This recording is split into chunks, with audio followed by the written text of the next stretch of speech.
ईद मुबारक and की साहब मैं हूँ केडी के। देखो रमज़ान आते हैं 30 दिनों के लिए, जिसमें आप बेसिकली अपनी नफ्स से जिहाद करते हैं, भूखे रहते हैं, प्यासे रहते हैं, अपनी नींद ख़राब करते हैं, रूटीन आपकी हिल जाती है।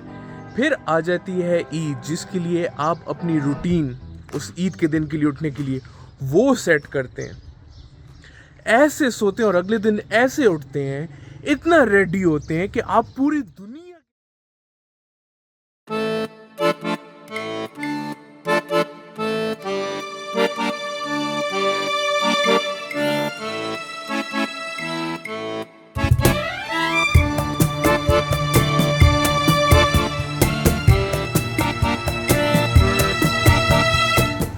हेलो अस्सलाम वालेकुम एंड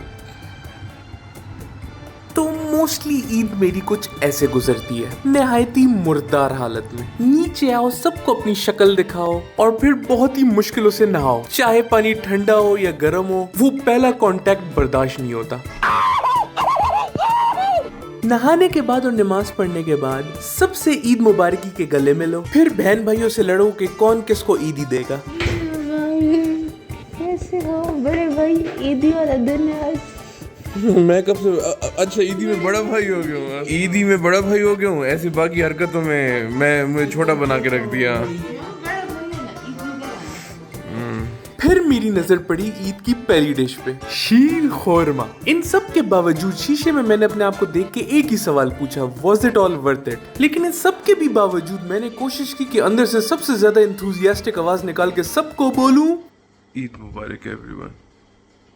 लेकिन असल इंथुजियाज्म और असल एनर्जी मेरे अंदर तो तब आई जब मैंने अपनी बेगम को तैयार देखा। ईद मुबारक। ईद मुबारक।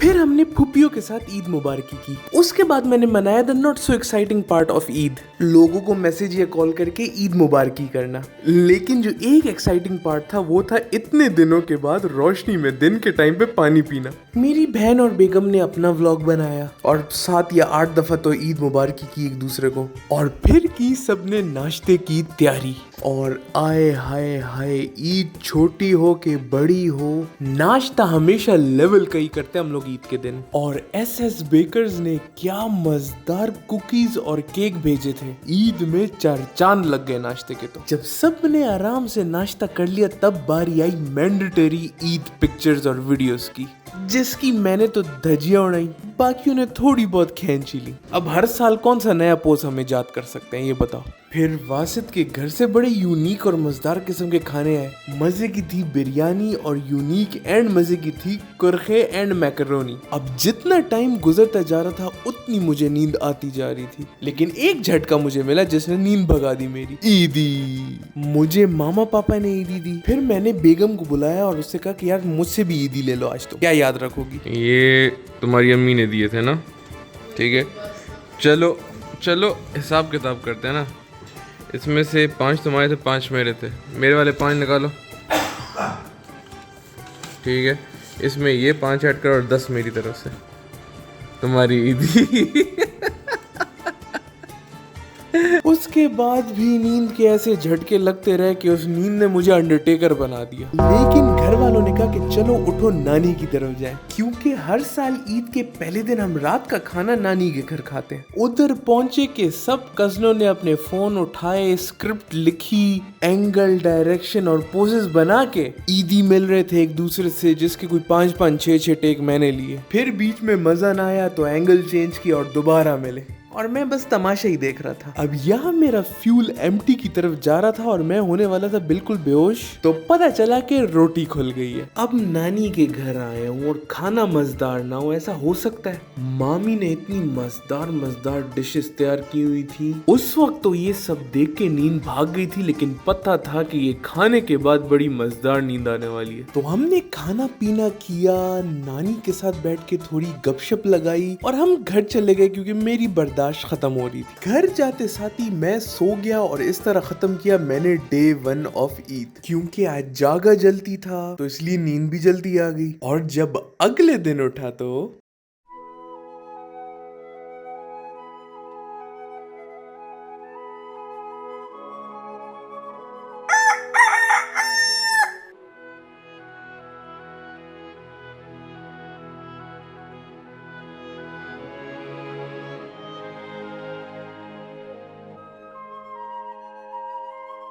इतने दिनों के बाद सुबह सुबह 8 बजे उठने की फीलिंग ही अलग होती है। जहाँ इस चीज का फायदा होता है वहां नुकसान ये होता है।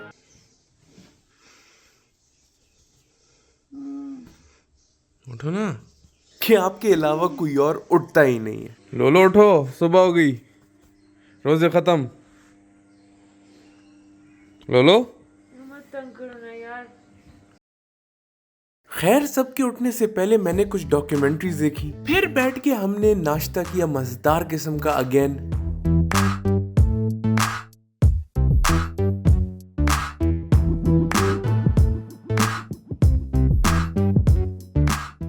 मामा, ईद डे 1 बोरिंग था कि डे 2 बोरिंग है? कि रमजान याद आ रहा है? रमजान याद आ रहा है। और ईद डे 1 में क्या था और डे 2 में क्या हो रहा है? दोनों सेम है। थोड़े से बोरिंग, थोड़ी सी एक्टिविटी, लेकिन डिफरेंस ये है कि महीने बाद दिन में खा रहे हैं। बिल्कुल, लेकिन रमजान है रोज। और उसके बाद ये सोचने पे मैं बैठ गया, अब क्या? तो मैंने और मेरी बेगम ने सोचा कि एक छोटी मोटी सी डेट मारते हैं। तुम्हारा दूसरा दिन कैसे चल रहा है ईद का?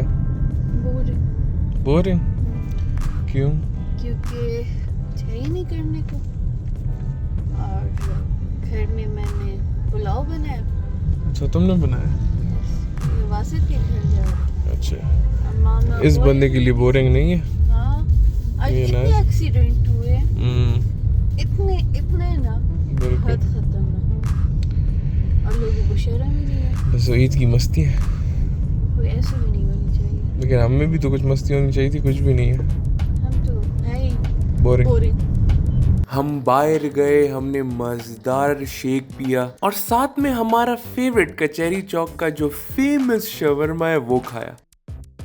फिर वासित के घर हमने खाना भिजवाया और बेसिकली ऐसे हुआ हमारा डे 2 ईद का एंड। तो डे 3 भी मैंने मोस्टली वीडियो एडिट करने में ही गुजार दिया, लेकिन हाँ, एक बड़े मजे की चीज हुई डे 3 में।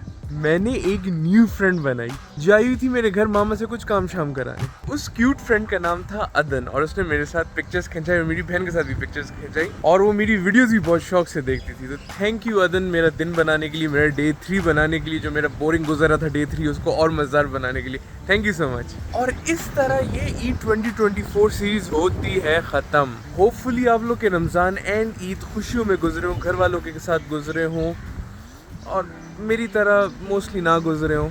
तो अगर वीडियो अच्छी लगी हो, वीडियो को लाइक कर दें, शेयर कर दें और सब्सक्राइब कर लें मेरे चैनल को। मेरे इंस्टाग्राम और टिकटॉक को भी फॉलो कर दें। फिर मिलते हैं कुछ मजीद वीडियोस के साथ। देखते रहिए KDK को। पता नहीं क्या कह रहा है मेरे पीछे। Okay, bye.